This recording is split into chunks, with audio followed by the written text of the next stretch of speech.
Hello mga kanegosyo, ngayon ay mag-head cleaning tayo at magna-nozzle check na walang ginagamit na computer. Kaya simulan na natin to pagkatapos ng intro.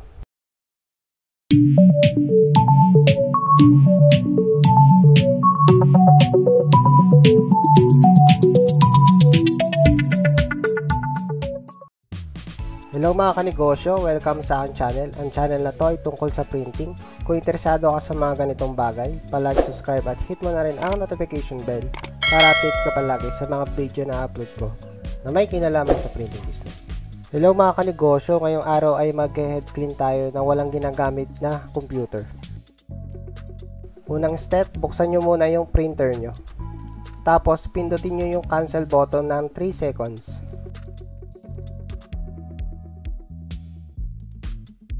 At automatic na yan na mag-head clean.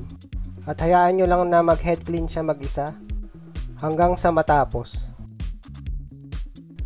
Kapag nakita nyo nagbiblink pa yung kulay green na ilaw, ibig sabihin nagki-cleaning pa yan. At malalaman yung tapos na yung head cleaning niya kapag naka-steady na yung kulay green na ilaw.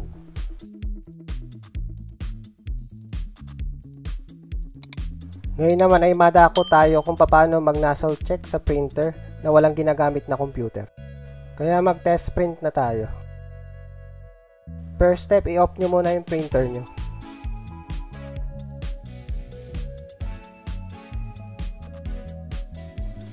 Pag na-off nyo na yung printer, pindutin nyo lang yung cancel button. I-hold nyo lang. Tapos pindutin nyo naman yung power button ng 5 seconds.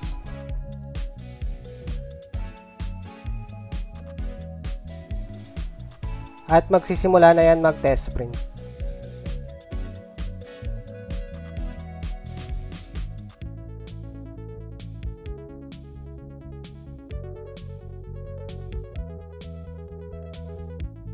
Ito na yung resulta ng ating test print.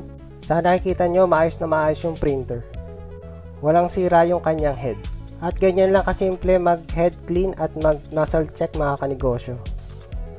Bali hanggang dito na lang mga kanegosyo. Palike, subscribe at hit mo na rin ang notification bell para updated ka palagi sa mga video na upload ko na may kinalaman sa printing business. Thank you!